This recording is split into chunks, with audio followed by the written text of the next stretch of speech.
વાવમાં અત્યારે ગુલાબસિંહ રાજપૂત સતત આગળ વધી રહ્યા છે। 8મા રાઉન્ડમાં પણ ગુલાબસિંહ રાજપૂત અત્યારે આગળ ચાલી રહ્યા છે। સ્વરૂપજી ઠાકોર કે જેમને ગત વખતે પણ ઉતારવામાં આવ્યા હતા ગેનીબેન ઠાકોરની સામે, અને ગેનીબેન તેમની સામે 13,000 મતથી જીતી ગયા હતા। ફરી પાછા સ્વરૂપજી ઠાકોરને આ પેટા ચૂંટણીમાં ઉતારવામાં આવ્યા ત્યારે ભારતીય જનતા પાર્ટીની અંદર પણ અંદરખાને સવાલો ઉઠી રહ્યા હતા કે હારેલા ઉમેદવારને કેમ ઉતાર્યા।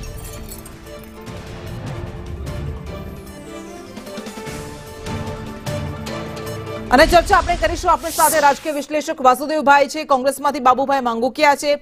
બાબુભાઈ, વાવમાં તો તમને ખૂબ સારું પરિણામ અત્યારે દેખાઈ રહ્યું છે, પરંતુ મહારાષ્ટ્ર ઉત્તર પ્રદેશ બાદ સૌથી મોટું બીજું રાજ્ય જ્યાં ખૂબ મોટો ઝટકો મળ્યો છે।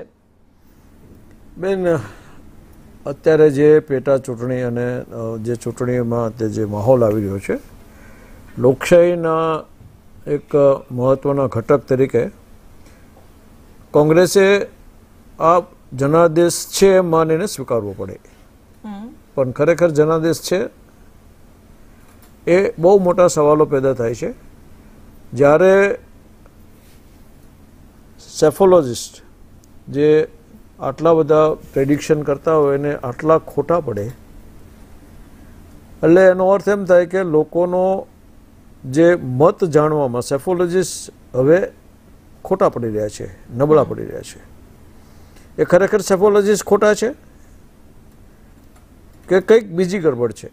વારંવાર દરેક જગ્યાએ એકની એક વાત થાય છે કે બટકું આપી અને લાડવો લઈ લેવાનો, એટલે જેથી ઈવીએમ સાથે હરિયાણા દરેક પરિણામ બાદ એક જ વાતો કરો છો, તો તમને નથી લાગતું કે પોતાની રણનીતિમાં ક્યાંક બદલાવ કરવો પડશે? બેન, એમાં રણનીતિ છે જ નહીં કોઈ।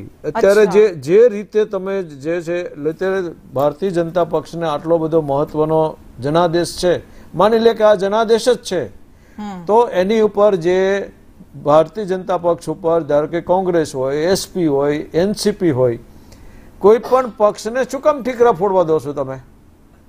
તમે એમ કહો છો કે ઈવીએમ ઉપર ઠીકરા ફોડી નાખવામાં આવે છે અને તમે હારો છો, તમારો જનાદેશ નથી, તો તમને કોણ રોકે છે?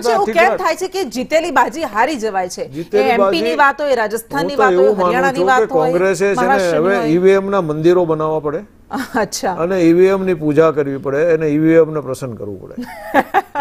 આ જનાદેશ નથી।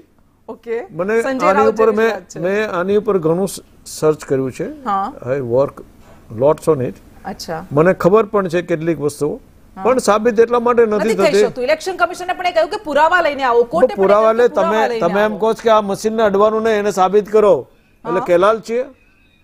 અચ્છા, ઓકે ઓકે, તમે મશીન તમે અમે કોને અમને 5 મશીન મને આપો ને? નહીં તો એ તો સાબિત નહીં થાય તો વાત માનશે કેવી રીતે? એવું તો એવું જ થશે કે આ તો જે મીઠા મીઠા ગબગબ, કડવા કડવા થૂ થૂ, જ્યાં ખરાબ પરિણામ આવે ત્યાં તમે સવાલ ઉઠાવો છો। એનીવેઝ વાત કરીશું, આપણે આવીશું આપની